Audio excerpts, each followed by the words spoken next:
people from all over the world.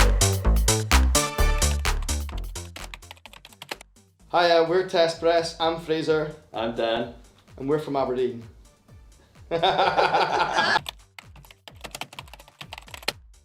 So we've got a new EP out called SMML. That stands for Shit My Mall Liked. And that kind of ties much more into the sounds in the kind of EP, where it is like big kind of old fun, like the first track on it is funk. It's kind of, that is a title track. It's called SMML. What's your favourite track on it? My favourite track's got to be SMML, the original track, because that's the one that we made first. That's what inspired, I feel, the other two tracks. It was the first one that Patrick ever played. It's kind of what led on to the EP and made us create the other two to kind of tie along with that. So, yeah. What about you? Well, I think that's what, like, I like the original track and like the kind of concept, and that's when we kind of got to the. I like Turbo Shandy a lot, but then Heavy Badgie is just that big acid, like it just the acid line just kind of rolls straight through. It's basically like what, if you've ever listened to our music before, it's the same sort of form, it's the same All stuff the that you've heard bits, before. all the bells and whistles. It's got your 909, your heavy hitting 909s, it's got your acid, it's got your Italo vibes, it's got, you know, just everything mixed into one big EP. I'm excited for it to come out.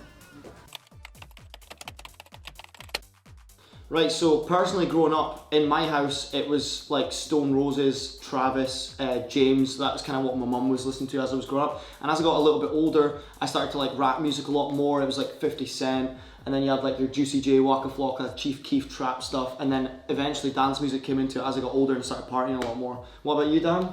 So yeah, I think I had a little rock phase when I was a young boy, like a little angsty teen, fucking like Sex Pistols, Dead Kennedys, that sort of stuff. Holiday in Cambodia. And yeah, then I moved on to hip hop, listened to a lot of hip hop like Nas, Big L, Wu-Tang Clan, fucking Wu-Tang Clan. And then yeah, just dance music came around. Partying.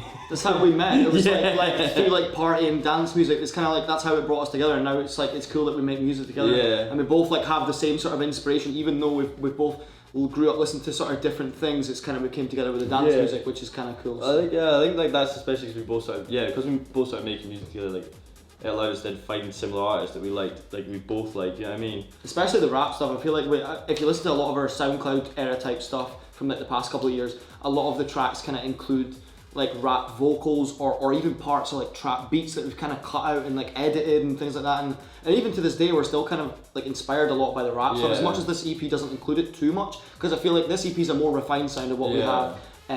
But yeah, so that's kind of like our influence of growing up and what we're inspired by. Yeah. Well, you see, my favourite rave's actually not really a rave. I used to love going to after parties in Aberdeen. I mean, you can imagine what goes on. There used to be this big old converted nun house, and it was called Spittle, and it was really big. There was always lots of people there. It was a lot of fun. It was a lot of fun. I think for me as well, I think that was probably my favourite kind of aspect of raving when I was younger, was just going to after parties. We used to have like mental ones up at the Aberdeen beachfront in like this little tiny little concrete tunnel. Like that was 5:30, nothing more to say that ran that. They were mental, they were different. Sun coming up, ships in the sea. Beautiful. Beautiful. So I think we both agree that our favourite dream, if everything changed, gig would be playing Slam 10 fucking Saturday night. Tea in the park. Fucking yes. Unreal. Dirty. I went once when I was just Glasgow Moss taking pictures in the corner. I went once when I was what 16. I got all my booze confiscated at the start of the weekend, and it was still absolutely unbelievable. So it's got to be Tea in the Park, definitely. Bring it back. Come on. I think some of our favourite experiences in the music industry has got to be SWG3 New Year with Patrick. That was unbelievable. And we've got our residency at Sub Club's always great. We played there once a month, like all last year. That was always a good time. I think other than that, it would be after parties in Ireland where like there's people try like the doors are like locked, like no one else in. There's like people trying to climb through the windows and stuff, and you're playing like this just like one light that people are just bashing around the ceiling.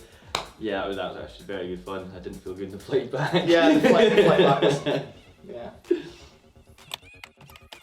So you see, oh, that's a very interesting deal. I'll pass that on. It's for you. Hello. No deal.